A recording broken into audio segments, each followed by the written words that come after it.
आपण बघत आहे police news point. Police news पॉईंटमध्ये आपलं हार्दिक स्वागत आहे.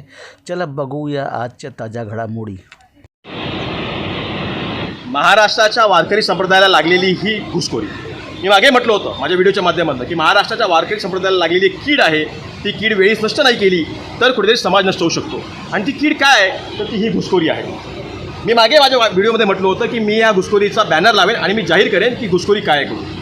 पवार साहेबांनी काही चुकीचं म्हटलं नव्हतं. त्यांच्या अग्रलेखामध्ये त्यांनी हे स्पष्ट केलं होतं की हा महाराष्ट्र वारकरी संप्रदायाचा महाराष्ट्र आहे, पुरोगामी महाराष्ट्र आहे, छत्रपती शिवाजी महाराज फुले शाहू आंबेडकरांच्या स्वर्गीय यशवंतराव चव्हाणांच्या विचारांचा महाराष्ट्र आहे. पण त्या महाराष्ट्रावरती कुठेतरी आता आघात होऊ लागलेला आहे आणि तो आघात या अशा प्रकारच्या या किडीच्या माध्यमातून, अशा प्रकारच्या घुसखोरीच्या माध्यमातून वारकरी संप्रदायातून होतोय.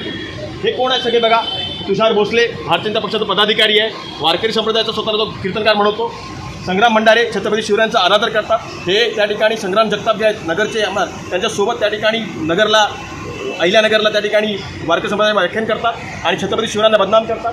संभाजी भिडे गुरुजी काय म्हणतात, महिलांनी आंबे खाल्ले की त्यांना मुलं होणार करून, आणि हे लोकांच्या मध्ये जनसामान्यामध्ये जाऊन त्या ठिकाणी लोकांना विचार मांडतात. हे गौतम खट्टर हे म्हणतात की सेंट फ्रान्सिस गोव्याला जाऊन सेंट फ्रान्सिस आतंकवादी होता करून.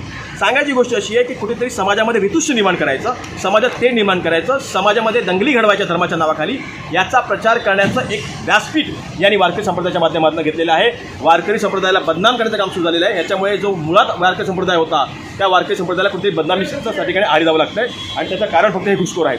आज आणि ह्याच्या पाठीमागे कुठेतरी भारतीय जनता पक्ष आहे का, त्याचा आश्रय आहे का, अशी देखील शंका आता जनसामान्यांच्या मनामध्ये व्यक्त व्हायला लागलेली आहे. याचं उत्तर भारतीय जनता पक्षाला द्यावं लागेल.